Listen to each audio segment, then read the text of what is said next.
diversity. Diversity, it's a big topic. It's a buzzword. Do you find that opportunities are increasing for Native stories and acting opportunities? We talk about it a lot, but is it actually happening? I mean, compared to what? Because the 90s had 2 Native American leads on television. Currently, can anyone think of any? So like it depends. It was last year there were 3 Native American projects in development from Native Americans, and that was like this huge step. So I do think that I it's hard to say if there's more, but I do think that people are trying, and you know, hopefully those shows go to series. All of them. Wait, one didn't. But yeah, so like I think it's getting better. I don't think it's to the point where we can be like, oh, great, there's so many Native American stories, because we can't name one. Like, in as far, I'm speaking for mainstream. Outside of mainstream, there are so many. There are so many people with opportunities to tell their own story and to do it on a digital platform or through festivals. And filmmaking became kind of democratized with the digital camera and all of that, because now people are able to tell their own stories and you're able to do it. And, you know, I know plenty of people who created successful web series based on just, you know, no one giving them opportunities, so they made it themselves. So like mainstream, I think we have an incredibly long way to go, but outside of that, outside of the network and the studio system, oh my God, like anyone has the opportunity to go out and make their own content, and that can be seen by hundreds of thousands, millions, whatever. They can even go ahead and sell that to a digital platform like Netflix. That's amazing. So I think that there's more opportunity outside of the mainstream space for sure, and hopefully there is more soon in the mainstream space. Right. I can say that just based on the past year that I've had, that there are exciting things coming. Not necessarily whole shows, but we've been approached quite a lot by individual programs that have significant Native roles that are series regulars that they want, that will be added. And there's a few series coming that do have Native leads, which it hasn't happened yet, but it's coming, and you're going to be knocked out by it. So That's exciting. Yeah, I mean, I think, right, compared to what? I feel like I've seen, it's more of a thought, like a present thought than it's ever been. That's a good way to put it. It's more of a, and whether that is a specifically, a role that is specifically written as a Native character, or even we will consider Native actors for a role that is not specific. So in that way, I think there's a step forward. I think exactly what Lucas said. I think it's having it from the perspective of Native characters really happens by greenlighting Native writers and filmmakers. I think that that's a huge part of it because that's a perspective that's needed. So there's, you know, puberty is happening and adulthood is coming. And I just want to add that, like, Natives being considered for roles, like, to be able to be a Native American and play a doctor and not have, that's amazing too. We need both. I want Native stories, but I also just want us to be able to live in the world, you know, that is television or movies and whatnot. So I want to add that, like, it's amazing that they're being considered for roles. Right. Like, gosh, when we made our American Indian actors film to promote American Indian actors, it was like 10 years ago. It was like less than 1% representation in film and TV of Native Americans. Still way less than that. Is it still? It's way, yeah. We got a 0.5 though. Ooh, 0.5. So what do we do to nurture Native talent? We hear a lot, where's the Native talent? Oh, we can't cast the roles. So what are the things that made a difference for you guys in your career trajectory that helped you get to where you are now? And we're always asking ourselves, like, what can we do to nurture Native talent? I think there's a thing with a culture and society as a whole that I think takes place within the entirety of how any group of people are viewed, and the fact that just now we have two Native American women congresswomen like in office is huge for the fact that like we actually have people to look up to in any sense of it. I think the moment I knew that I could go out and be a confident actor and filmmaker was the moment I was directed by like a brown person, who was my mentor, Alejandro Iñárritu, and like seeing him control a set with him and Chivo just speaking Spanish and like basically going into their own world as they created it and then came back because nobody else understood what they were saying, so they could like kind of hold this special power above everybody, not in like a facetious way, but in a way that made me realize that I think as a brown artist, there is a certain gem of truth that you can hold that has power to it. And I don't think I realized that until I saw someone who was indigenous that held that power. And I think as much as can be said about the roles and about writers and people going into the film industry, I think everything starts with this like more cultural and societal level of seeing people who are confident with who they are, who are able to tell their stories. And me understanding that, knowing that like, oh, like I don't have to make a native story. Like, what is a native story? Everybody has a different story. I wasn't raised on the res. Like, some people have very different stories than everybody else. And like, just because you grew up one way or the other way, like doesn't make your story less authentic. Like, everybody has a unique story. I think once we all societally understand that and like educationally understand that and like have programs to foster not even just native filmmakers, but like native teachers or like native doctors or native lawyers or just native anything, and just the fact that you can have people who we can look up to, I think is something that I found truth in and importance in. Well, we're 573 different tribes, federally recognized. I mean, like thousands if you count like our First Nations brothers and sisters. So yeah, like the diversity within the tribe, you can't stereotype 573. Right. Yeah. But that's where our strength comes from, because like especially in Hollywood, when you're looking for fresh original stories and point of views, we have so many. We're this untapped market of fresh original ideas that I think that's our hidden power. That's our secret. It's like, oh, okay, you can have 3 different Native American family shows and they're all completely different.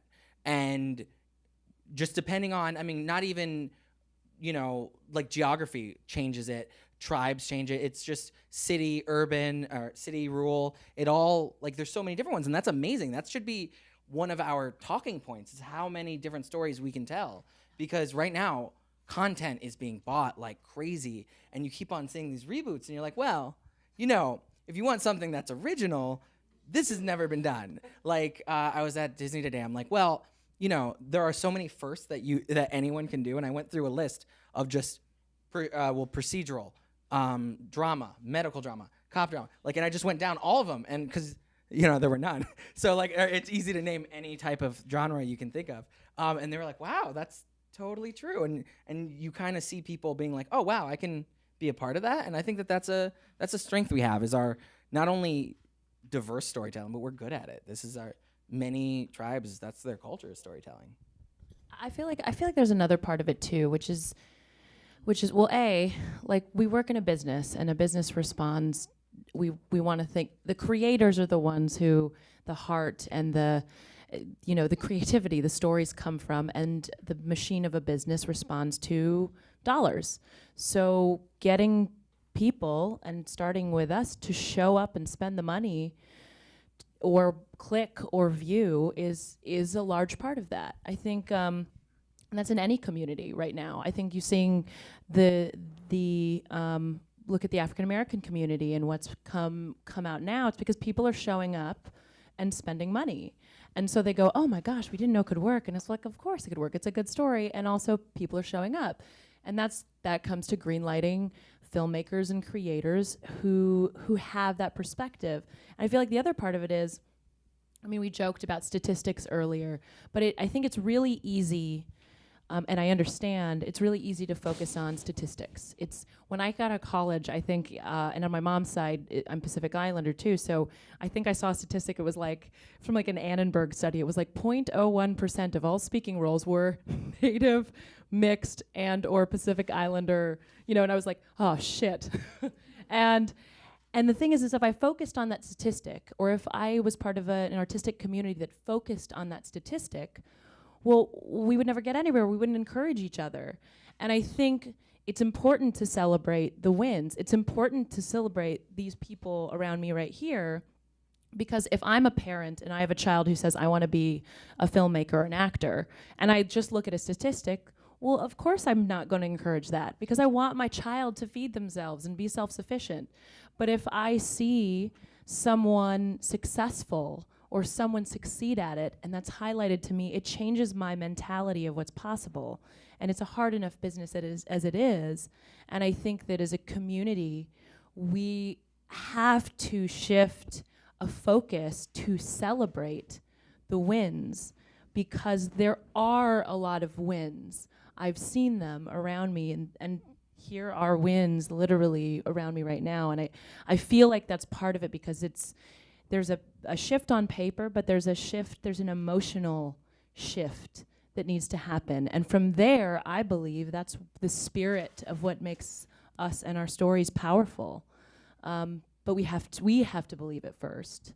That's my like Disney take on it. It's a good take. Yeah. I like it. Always go personal. Always go believe in yourself. It always sells.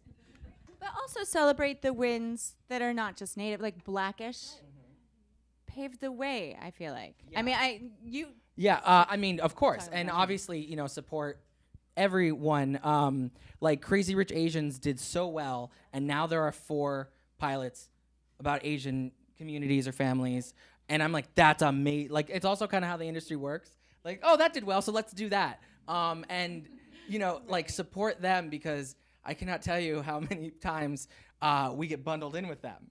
Like, and we don't want, we want to be our own people and everything, but that happens. And when you're so little represented, the industry opening its mind, you know, to anyone other than what they've been doing for the past 90 years is a good thing. Like, it's good to support people of color in all of their projects, because the industry, you know, they're kind of slow, and they're not very open-minded. So anytime that they realize, you know, Black Panther, #1 Marvel movie ever domestically, like that, they realize, it doesn't have to be an all-white cast. Like, that changed their mind. They now know that there's other opportunities. So yeah, for sure. I mean, maybe just to add on to that too, I think it's giving back. I was just working on the Coeur d'Alene Reservation up in Idaho and doing a program with youth there, because I think it's important. I work a lot with children, because I think it's really important to work with youth who may not have any voices saying this is possible, or this is, you know, on our set on The Sun, we were fortunate enough that AMC listened, and they decided to bus in a lot of our extras came from Comanche Nation. And so having them on set and being in the fortunate position that I was in, I was like, well, we can't waste this. So we would take the kids and we would see them all the time, so you know each other. And I just knew it was like, we can create a culture here where there's no separation, because I'm a series regular. Who gives a shit? Sorry. But so great. We all sit down and take a poo. We're all the same. And so how do we take these kids, and like by the end of, you know, the first couple weeks, our showrunner has one of the kids on his shoulders showing him the monitors, and then we all know each other, and suddenly they become part of this family. And I think that starting there and taking away this idea of like this magical thing that we think is like everyone's so different, and can I do that? Like taking that away in whatever small or big way we can, whether that's you know, working with theaters here. Rene comes to see everything at Native Voices. Working with your local community, or working with kids here in Los Angeles, or or go to the reservations and work. There are programs. I think that's a big part of it because that's the next generation of filmmakers and writers and creators and actors that are going to someday sit here. But someone has to tell them it's possible. And I believe that that is our responsibility. I agree. Atticus, you could have been one of those kids, right? You started out, the idea of becoming an actor was not even something within reach. Impossible, right? What made a difference for you? What were the things? I was a full-blown adult before I ran into an opportunity where I could act. I grew up on a farm, 20 miles from the nearest town. My two best friends were my horse and my dog. There's no acting in that. So no matter how much I wanted it and much I loved it, right? No matter what a big Bruce Lee fan I was, that wasn't happening. Yeah, but it really is this concept of just realizing from the inside what you can do. Someone came into the dojo I was teaching martial art at one day, and this is back in Minneapolis, and she said, I'm looking for really big dudes who can move. I mean, can really move. Now, you remember, I used to be over 400 pounds. I know I'm itty-bitty and scrawny now, but it's okay. I'm not going back. But so at the time, I did a cartwheel and a cartwheel round-off in front of her, thinking that would be really funny. She hired me on the spot. So then I'm watching myself on the McDonald's commercial, and I'm shocked. Like, so just a regular dude can do this? Right? It wasn't even something I could conceive of before that. And I was a full-blown adult at this point. So I just immediately started taking acting lessons and said, this, obviously, if this can be done, then I'm putting energy into it. And that's also the biggest thing. Where do you put your energy? Right? You've got to put your energy. There is so much luck involved, and it's so horribly unfair. You absolutely have to recognize, yeah, I got to get lucky. But if you are not constantly preparing for that moment, because it will happen when that door suddenly flips, and if you haven't been preparing and ready to jump through that door, you blew it. Yeah. So, yes, you have to wait for luck, but you have to be prepared for when it happens. So it's a two-sided coin. It's like, well, I'm never lucky. It's like, I feel you. I'm never lucky either. But if you get really prepared and you are ready for when it happens, that's been my experience. Also, I like that comedy was sort of your way in. A 400-pound guy doing a cartwheel, that's pretty funny. But comedy is a great equalizer. Right. It only would have been more funny had I been naked. You started out in stand-up. Well, I started out in sketch comedy and doing UCB, and then I knew I wanted to be I did a lot of performing in comedy and stuff, but I knew I wanted to be a writer, and then I got into the ABC writing program. So it was pretty, like, I started out in sketches and whatnot, but yeah, I wish I could say I started out as more of a successful actor, but I was not. But a lot of people in the industry start out in sketch. Yeah, because and it's a path. I feel like it's a path. Yeah, it's a total path, and stand-up comedy is too. Don't get me wrong, that's a huge one. I was just at a network, and they're like, "Oh yeah, well it'd be great if we could find a stand-up comic." I'm like, "Oh, they still develop off of that. They for sure do." So that's a path. But like with stand-up, it's a big commitment. Like you have to. It's a lifestyle. So I think a lot of people do sketches and whatnot because it's very similar. If you can write a sketch, you can write a scene.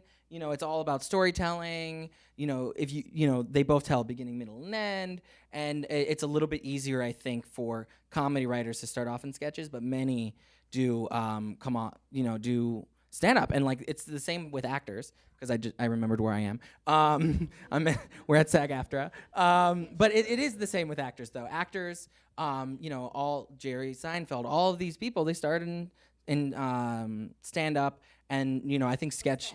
I think sketch is becoming even more popular now because people film them and they post them online, and you can actually get people to see. I mean, there's like the 1491s, and there's all these really good sketch things. So I think that's an opportunity, but it's also a way to like get yourself visibility, to show off what you want, and also tell your story. You can do it. You don't have to wait for people. And that's just a great, I always support sketches, because also like the UCB community is great. You know, Groundling, I'm sure the other ones are good too. iOS. I don't know, I forgot the other ones. But the point is, they're great communities. And you can just, you know, meet good friends and tell your story. And Forrest, you started out as a filmmaker, is that correct? Yeah. So that seems like it's also like another pathway is to start out. Yeah, I mean, I was fortunate enough to go to a very good school in Albuquerque, New Mexico. And one of my teachers was teaching social studies, and he assigned us. First, we were having a media studies section, so basically that was just us like clipping out magazines, and he was very progressive. So like, we're clipping out magazines, and we're like assorting, like sort of the types of people we're seeing in the magazines into piles, and like taking the percentages and being like, who are we seeing represented in media? And then we went into a section where we got to make our own commercial. So like, we had to make up a fake product. Ours was endangered species microwavable meals. And like, so yeah, we took the WWF symbol, but like put WTF, and it was like awful. But anyway, we made a commercial, and like, that's where I started making films. And then I, you know, started directing like little stuff with my friends, like just ridiculous kind of sketches and some serious stuff that premiered at various festivals. Even my first film, I got into actually LA Skins Fest when I was 14, I think, which is like a short. And What was it called? It's called Sun Kink. It was like a 3-minute little poem. It was like, I don't know.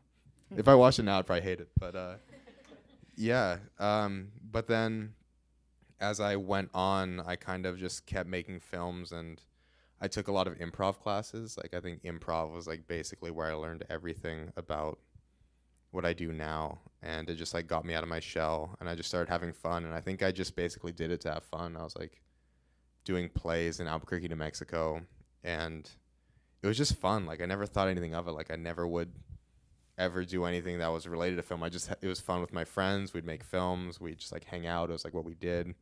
I was like sober kid. I'm still like a sober kid. So like nothing to do. So I just make films. And, but I actually, when I was like 14 or 15 or so, I started taking classes for like auditioning for film and television, and we started learning about like open casting calls. So there's a film called Man Called Buffalo that was directed by Chris Eyre, was casting in Santa Fe. So I wanted to go to that like super badly, and then I woke up the next morning and I was like, I'm so tired, I don't want to go. And my mom was like, your ass is getting out of bed and like you're gonna go to this audition. So I was the first one there, like empty seats inside of this gymnasium. And I walk in, and like I see Rene and I see Chris, and I'm like this scared little kid, and they're like, here's the size, like read it. And then I read it, and I guess, I don't know, how did it go? It obviously went very well, because we were looking for 2 young brothers, and I don't think you were 15, were you? You were like 12. He was 12, and that's what's so great about this is we were looking for 2 young brothers, and he walked in and he did the lines, and I was like, I said, okay, and I went and said to his mom, can you hang on for just a second? And I was like, oh my God, he was so great. Because sometimes this magic happens with a child, because I look at a lot of child actors, or children that we want to turn into actors. And by the time Forrest was there for hours that day, because we said, okay, go to lunch, but come back and we're going to have you read with all these other kids. And because we had a bunch of littler brothers. So we kept Forrest, and I don't think anybody else showed up actually for his age range. But we had all these little tiny kids, and we all know Chris, right? And Chris is great, but he'll say something like, yeah, you know that thing? Can you do that? and so I said, hey, let's have Forrest tell the little kids how to do it, because these little tiny kids were like looking up to him like he was their real big brother. And he was, I actually have your audition still on tape of him directing these little tiny children and getting the best performances out of these little kids. And I mean, we cast the movie that day. We cast our leads. So yeah, it was a very auspicious first open call for It's crazy. both Yeah, of us. everything I have, I like owe to Renee. It's Not been really. incredible. But And then Renee was a part of you being in the Revenant, right? Yeah, well, then the project fell through. well, Man Called Buffalo fell through, and then I went back and I said, we had another project, and okay, go learn to ride a horse. So I did. And he did. Naturally. And film it. And he did. And he got that, he booked that, but that fell through too. And I think The Revenant was third time's a charm. Yeah, the first feature I ever did.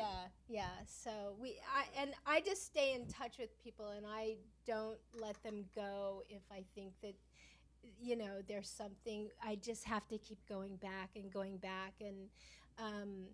you know, I think I was begging his mother not to get him acting lessons and, you know, things like that, because I didn't want him to be ruined.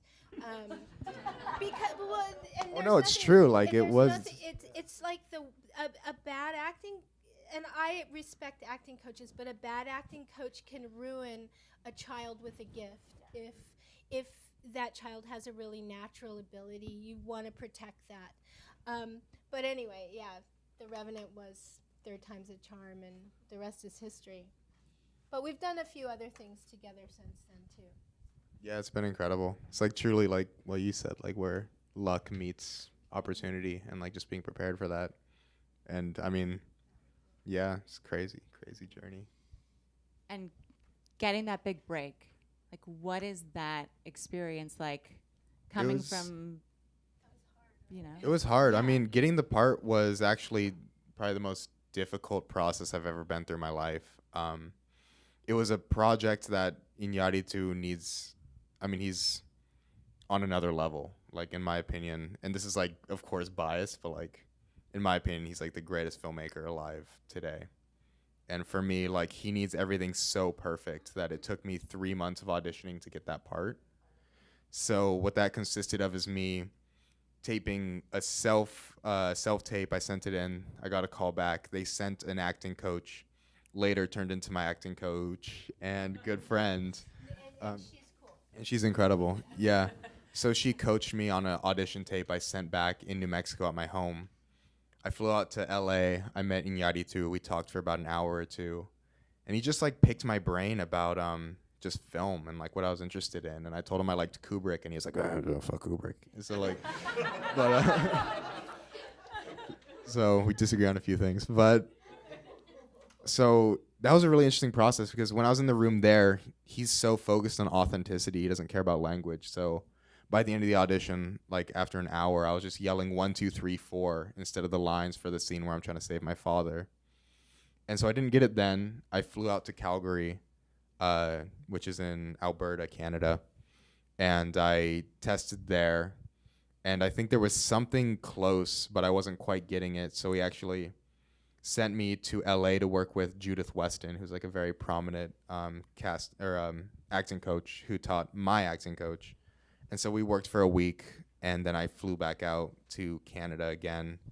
I tested on his birthday. I thought for sure I had it, and it was just bad. Like, it did not go well. I leave the room, he's like flustered, and then like a whole group of 30 people walk in with a cake and are like, happy birthday to you. And then he's like, fuck, like we don't have this kid. And so my acting coach told me later, like she was leaving the gym, she was in her workout clothes, and Iñárritu called her and asked her like, just, I don't know what to do. Like, I don't know if this kid is right, what's gonna happen. like, can you get him there? And she said, absolutely, I can get him there. I believe in this kid. So that happened. And the next time I went in, I just did the audition, and I think it worked out. I just have to add on to that story. The first meeting I had with Alejandro, I said, oh, I have the kid. And he's like, yeah, no. Before I had the job, I told him who the kid was. And he's like, oh, yeah, get the tape, but, you know, you're going to go traveling. Every time he didn't get the part, I had to get on a plane and go someplace else. So it was just like torturous for me too. But a week after Forrest got to set and was rehearsing, Alejandro sent me the most beautiful email thanking me and saying, oh, you were right. So it was all good. That must be just really fulfilling when you're going to bat for an actor. It's everything. Yeah, it really Yeah. is. I want to talk a little bit about being on set. I think that sometimes as Native actors, when we're on set, we're often asked to act as unpaid cultural consultants. Sometimes for tribes that are not our own, nothing like ours. Does anybody want to share a story? I could relate. It's happened several times. Some on some things I hope no one ever sees. I think it's how do I politically say there's things. I think there's a lot on actors, because if you don't have anyone, look, on a television show, if you don't have anyone in the writer's room that's diverse, let alone Native, you kind of immediately go, okay, let's pay attention. and I think adding to that, I'm just saying this personally, like I've had those moments, I don't know if you guys had, where I go, am I being too sensitive? I'm feeling this thing. Are the other actors feeling this thing? The other Native actors? Should we talk about it? Maybe it's just me. And then comes a point where I've had an instance, or several, I guess, on my show with really good, well-intentioned people. And you find your allies, and you find the people that will listen, and you say, and a lot of it sometimes doesn't even have to do with you or your character. It's just what you see, and because we know our history, even and have done the research, because, for instance, on The Sun, I play a young woman who's Comanche, and I went out to Oklahoma and stayed, and also met the elders and said, is this okay? What can I do? Had these conversations, and then came back, and we had a cultural consultant. We do, and she's a wonderful person, but also they're asking her about sets and about words and language, which is, again, another challenge. And you see things and you go, we're one of 2 shows on the air that have Native regulars, let alone Native characters in their culture. And I saw some things that I frankly didn't sit right with me, other than just story points. And you buck up and you find some courage, and you sit down and say, hey, I want to talk about this. And on our show, what happened is we had a roundtable, and we all sat and said, hey, what are the sensitivities? Okay, lay it all out for me. And we did. We talked about everything, about language, about violence and how it appears on television, and that shooting someone with a gun is not the same as seeing someone scalp someone, and language. And if I speak 3 languages as a character, Spanish, Comanche, and English, then why are my subtitles broken English? I should be the most eloquent version of myself because I'm speaking my own language. And so we had these kind of conversations with the right people who wanted to listen. And that's where I really give credit is I think even though it's tough and it's on our shoulders, especially for Native actors in these positions, it's just part of where we're at. It's just part of where we're at, and everyone has their own decision of how they want to handle it, and no judgment. For me, I felt like I'm at the table, I can make a difference. I need to grow a pair and have these conversations. It's not the first time, but this was the biggest job I've ever had.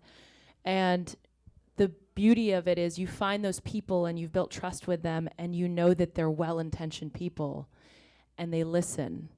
And it's all a matter of just perspective. And once they understand, changes happened. They would call and say, hey, you know what, we're trying to find this.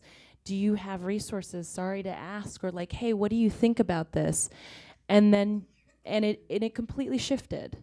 It completely shifted. And it sucks to have to be in that position, but that just is frankly where we're at. And I had an actor that I know, we talked about this whole situation, and he said, yeah, but Liz, isn't that a lot? Don't you ever just want to be an actor? And I was like, of course I just want to be an actor. But that's the only way, is we have to find allies and say, okay, we got to be a bridge. We have to be a bridge. And hurt and anger and frustration aside, it's not, I can either be right or I can be successful. And I think in that decision-making process, my own emotions are frankly not as important as communicating something that will lead to something better. And it's not fair, but it is just where we're at, and it's the position we're put in. And I'm sure you see it on the creative well, side. no, I've never been on a show with a Native character. But one, cool that you do research. Like, that is awesome to do research on, you know, the nation that you're portraying, and like, that's amazing, and everyone should do that. That's going to make not only your performance better, but like you said, in case they want you to be a cultural advisor.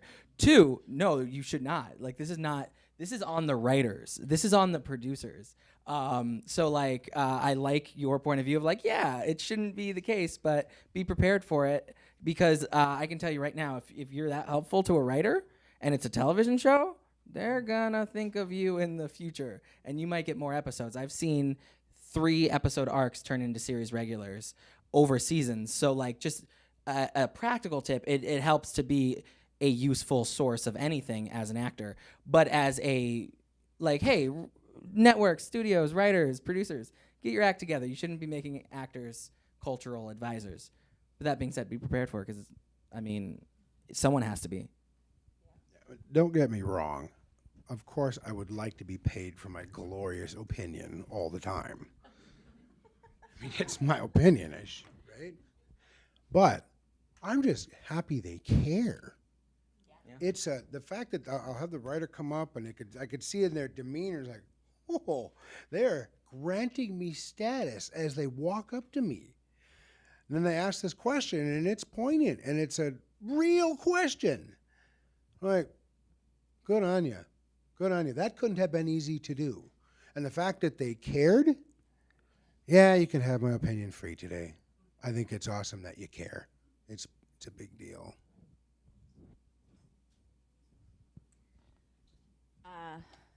This is so great. I wanted to ask Forrest about playing a Two-Spirit character. We were talking earlier about the diversity of stories, and that's a story that doesn't get told, and I think is important. It was really cool. Yeah, and it's just such a great film. Like, it is really like a breakfast club. It's so delightful to watch, but grapples with these real teenage struggles. What was?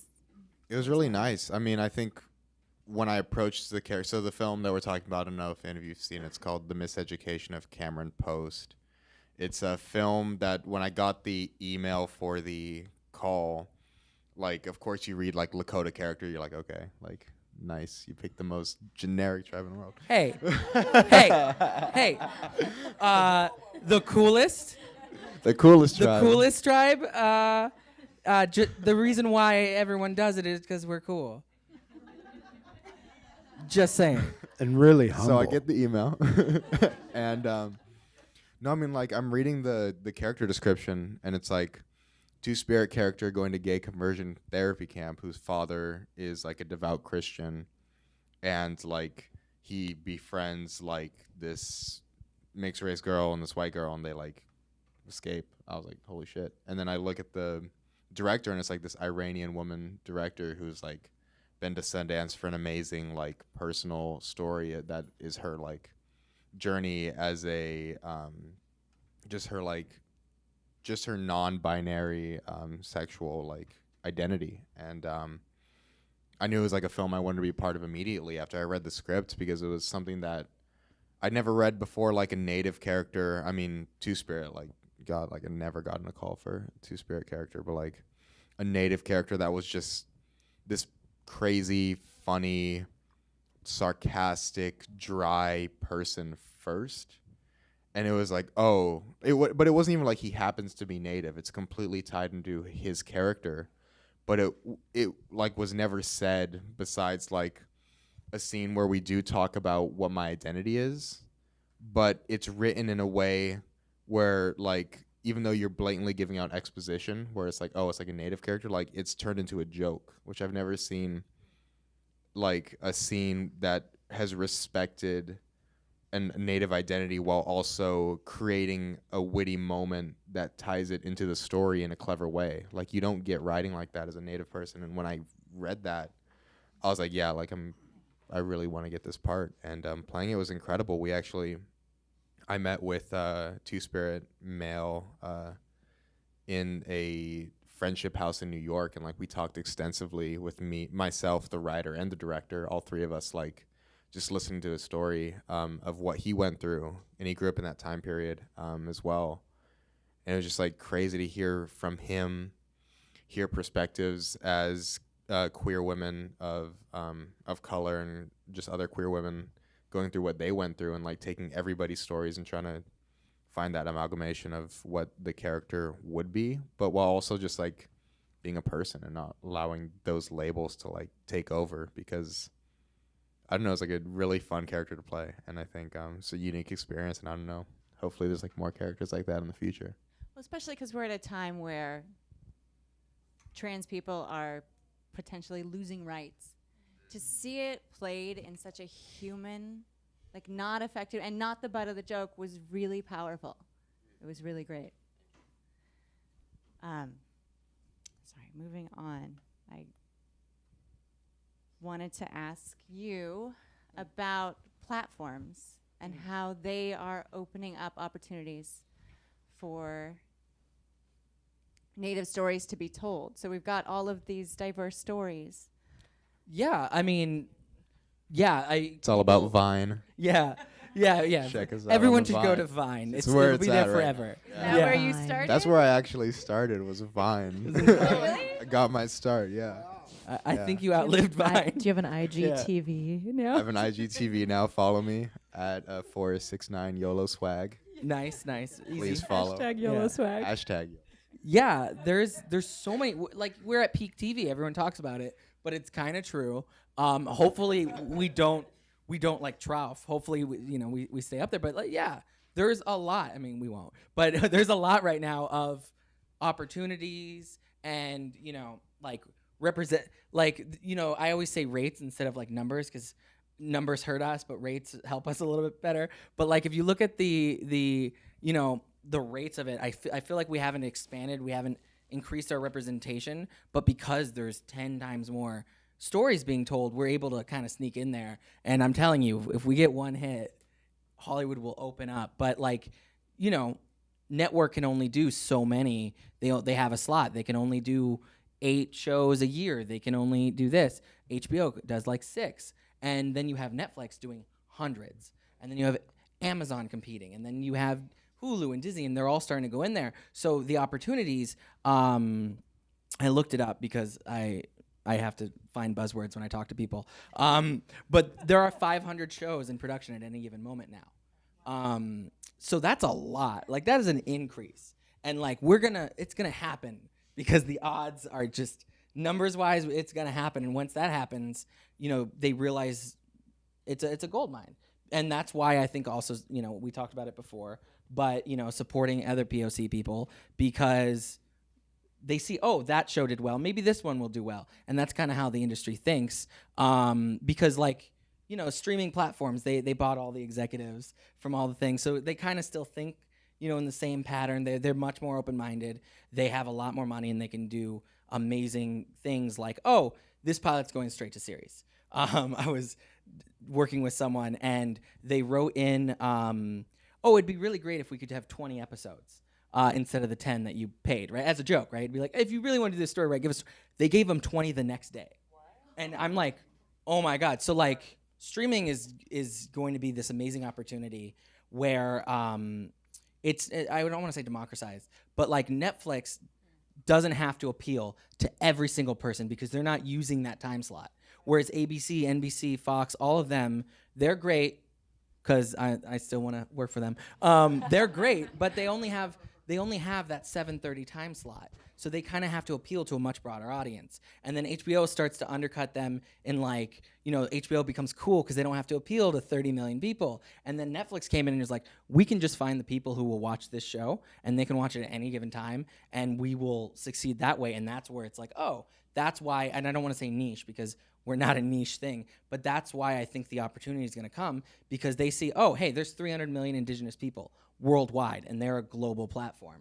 And the globalization works, but also, there's millions and millions of us in America and we don't have to take a, Seinfeld slot to do that. I find that also fascinating because I'm a super nerd, and I'm like super nerd. And I used to, back in the day, I used to do digital marketing, and when the exciting thing is exactly what you're talking about is I feel like, or before it was like Nielsen boxes, and it was like, who's watching who in America, and there's, what are the 5 families that have Nielsen boxes? I have no idea. And now they know everybody, how far they're watching, where they are, what age they are, what demographic they are, and so they're actually choosing these shows based on real data. So it's not even just that like we would watch this show. It's that there's a ton of people who are just frankly interested. And that I think, just like politics, there is an old regime dying out and there is a new young regime that we're like, hey, we have money to buy things now and spend on. And we grew up with the internet. And because we grew up on the internet, we grew up seeing each other. We grew up being exposed to each other, and we're now like the major viewing audience, so we're gonna click and buy and all of that in a totally different way. And that's why I'm like, there's hope. When talking about hope, you're developing. Yeah. It's crazy because, I think the core theme of what we're all touching on is representation. Being able to see yourself on television, and I'm developing a show with 20th Century about that. It's about coming from Pine Ridge, which is my reservation, and I know what it's like being a kid in this rural area. And thinking there's no way, Hollywood is 1,000 miles away. And then, the show is about the family moving there. And, basically it's based on the time when my family moved to Orange County when I was 12. And my mom was like, okay, future of the family's on you. Let's go do this thing. And, it was a big culture clash. Because, we moved around in the Midwest, but, like, it's very different than Southern California. And that's kind of what it's about. But to me, I keep on pushing that story to, like, everyone, like, right now we're going through these, we have to figure out what next slate of projects we're doing. And there's like a lot, but I'm like, but we still have to do this because this show is so important because to me, one, it's not only seeing a Native family and that itself is humanizing because I think a big problem is people don't see us as people. Like we have to explain, hey, that's a racial slur. And they're like, well, I've never heard it. I'm like, I know, and I'm telling you, that's a racial slur. But for some reason, they don't see us as people and they see us as costumes or whatever we are. And it's this thing where we need to be humanized. And that sounds kind of bad, like, oh, but we do. We need to be introduced to America as people, and that'll affect it on a level of we'll start getting our rights, and it'll be a lot easier. So like for me, a family is the easiest way to do that, because all families, there's a relatable, everyone, you know, has a family, and that's super relatable. I guess some people don't, and that's sad. But for the most part, it's universal. But then also, you know, the show isn't about like Hollywood or anything. It's about the family. But like the idea that a family would do that, and that there's this little Native kid out there who and the kind of the premise is he's based on me, and his name's Lucas, so he is just me. But he believes he can do anything, and like, you know, he always falls flat on his face because he has this crazy amount of confidence, and that's kind of like a dream of mine, because like I want there to be little Native kids all over saying like, oh, I could totally do that. And like that's the whole thing, and that's the comedy, is he runs in thinking he can do anything and then fails. But I want that confidence to exist. I want, you know, you said you never even thought about acting, and I want that to be an opportunity. You know, maybe not for my kids, but for someone. No, I don't have kids. But like I want that. So I definitely think that hope is we all need it, but like I think it's always good to foster it. Right. Well, I think we're also in this sort of crazy political time, which has pushed us to extremes, but also created this moment where America is becoming aware of its racial illiteracy. Yes. And so these stories are timely, and people want to hear them because it's also safe. It's like safe to sit at home and watch a family comedy. Yeah. And recognize through humor your prejudices that you don't know you carry, that everyone carries. Yeah, oh God, I can't talk about it. There's a project that I keep on emailing people about every time it comes up in the news. I'm like, I have a Native version of this that we can explore. It's all about it, but like it lasted for 200 years and blah, blah, blah. It's the Native version of it. Just so you know, we have that whenever anyone asks for it. But yeah, it's crazy because there's so many topics that you can do a Native take on it, but also you can help, you know, like Native issues like voter suppression. I did a PSA with like Mark Ruffalo and everyone about the Native vote and its importance. And honestly, there was so little pushback about that. I was expecting so many people to be like, pfft. But I'm like, no, they all support it. So it is this weird time where it feels like we're more divided than ever, but I've received the most support from like people. There's an openness to it. Yeah, there's an openness to it. Yeah. But it's still hard to get these stories through. How did you get to the point that you're at with it? So, you know, again, I'm going to reissue points in this. You know, luck is success meets preparation meets opportunity. So it was luck. We had a show. We could do a whole panel about how to get a show sold. But like, I had to have allies. I had a production company, and then I had the studio, and then I had the network on board, and now I have the studio still on board. But like, you know, it's one of those things where. I don't think we're at the point where we can do it ourselves, sadly. I would like that to be. I would like there to be, you know, some Native American with a development deal. I don't think there is. But like, yeah, it's hard. I don't think the industry right now is made for Native Americans as far as how it works. And it works based on connections and experience. And when no one's giving you an opportunity, how do you do that? So I think the industry has a lot of work. I think right now we're telling the best stories and people are very open, and that's amazing. But you know, as far as how things work, you know, oh, you have to have name attached. Oh, well, there's no Native American names because we've never had the opportunity to do that yet. So there's a lot of, it's an uphill battle, but like the more like right now there's a couple of shows coming out that'll have Native leads, and if they do a Constance Wu and become an amazing breakout star, guess what? Now we have Native talent. So I'm hopeful. I think it's totally possible, and I think it's done through the work of writers and actors and producers and everyone. But yeah, it's hard, and I don't think the industry is ready for us.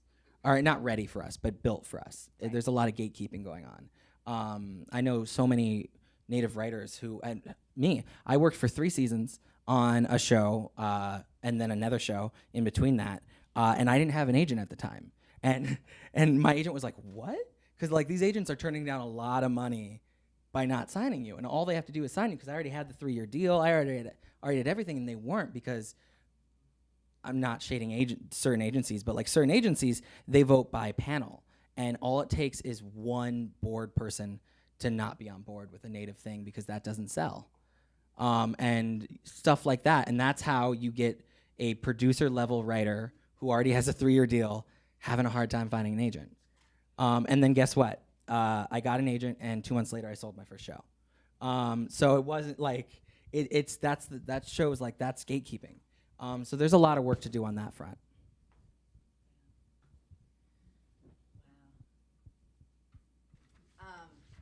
Well, I guess I'm going to open it up to a Q&A, unless there's anything else that anybody wants to extrapolate on before we open it up to the...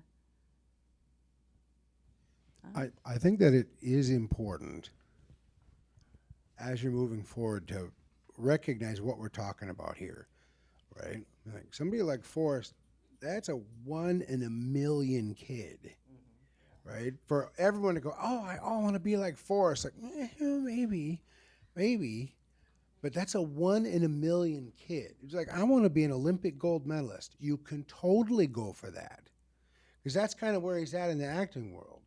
Can you go for it? Of course. Should you? If you want to, right? Do you know what you're going for? If you had any idea the number of probably just painful, sweat-filled hours he's put in with things like traveling and studying and just, I know what I've gone through, and I'm lazy, right? So if knowing this in advance, I mean, I loved it when they said, how many filmmakers are in here? And over half the hands went up. Like, that is awesome. That is really awesome. Can you do it? Well, of course you can. Just understand what you're charging into, right? You're trying to work your way up into a gold medal.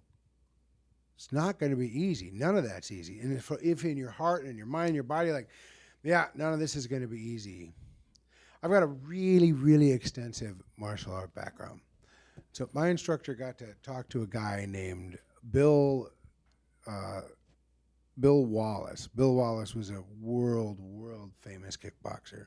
And so he came up to him and he asked him, he said, so when do you go for the knockout? And Bill said, you never go for the knockout. It's always a surprise. You just keep working and moving and doing what you do well. And when that guy's suddenly on the ground, you're like, oh, I knocked him out.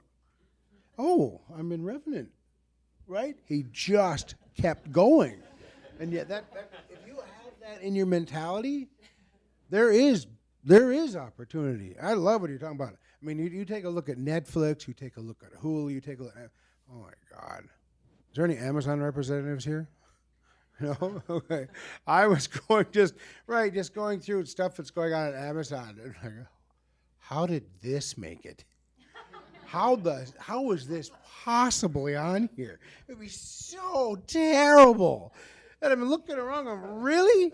Talk your shit, Atticus. Most of you guys. So I am confident everyone here could make stuff better than what's there. They want your content. They want it. Just keep forging ahead. But understand, none of it's going to be easy, right? None of it's going to be easy. It's a lot of work. And if that doesn't bother you at all, never just... You asked a question similar to about that. It's like, when do you know? So now you booked the big job. Yeah, you never. I don't feel like I've ever knocked anyone out, right? I'm actually on a national television show, and I'm still like, yeah, no, I'm still working hard at it. I've not accomplished yet. So that if you keep that mentality, I see this. We've got a room full of writers and filmmakers in here. That is magnificent. All right, I'm going to shut up now. Before we wrap up, is there anything that anybody wants to say? Any last gems? If anybody's out there working with the kids, I want to know who they are. If you have great kids, send them over. Also, you're all very pretty. Thank you guys all for coming out on a Thursday night.